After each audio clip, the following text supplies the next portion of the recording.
बेस्टच्या जीएम सोबत मुंबईतील आमदारांची बैठक लावा। पालकमंत्री एकनाथ शिंदे यांनी जिल्हाधिकाऱ्यांना हे आदेश दिलेत। अमित पटेल, अजय चौधरी हे बेस्ट अधिकाऱ्यावर संतापल्याचं पाहायला मिळतंय। मुंबईत जागोजागी खड्डे आणि केबल वायर पडून आहेत। तक्रार करूनही बेस्ट कर्मचारी दखल घेत नाहीयेत। अमित पटेल आणि अजय चौधरींचा आरोप आहे।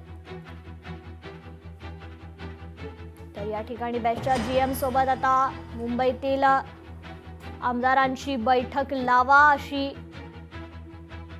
असे आदेश खरं तर देण्यात आलेले आहेत। अधिक अपडेट घेऊयात आपले प्रतिनिधी चेतन नावरे यांच्याकडून। चेतन, काय अधिकची अपडेट?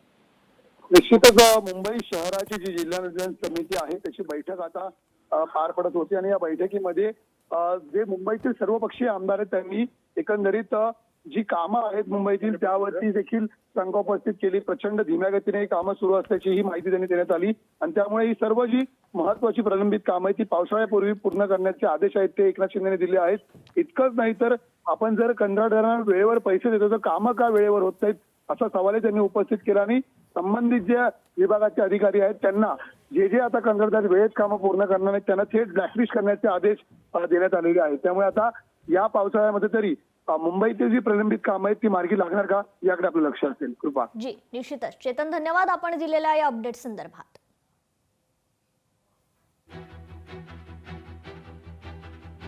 बच्चू कडूंनी भाजपवर जहरी टीका केली आहे। भाजप म्हणजे विषारी साप असल्याचं बच्चू कडू म्हणाले।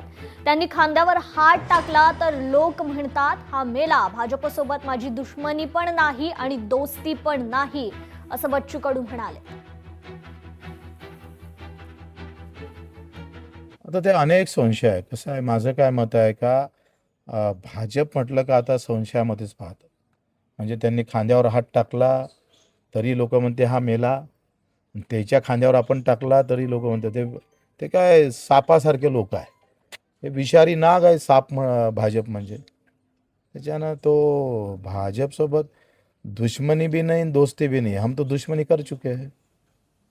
त्याच्यानं ते कधी नाग पाठवू शकतं आमच्याकडे। बनावट कागदपत्रांच्या आधारे चक्क झेडपीची शाळा विकण्यात आली आहे। लासलगावच्या विंचूर येथील हा धक्कादायक प्रकार आहे। शाळा वाचवण्यासाठी विद्यार्थी रस्त्यावर उतरलेले आहेत। नाशिक छत्रपती संभाजीनगर महामार्ग या विद्यार्थ्यांनी रोखून धरलाय। शाळा विकणाऱ्यांवर कडक कारवाई करावी अशी मागणी आता विद्यार्थी आणि पालकांकडून होतीये।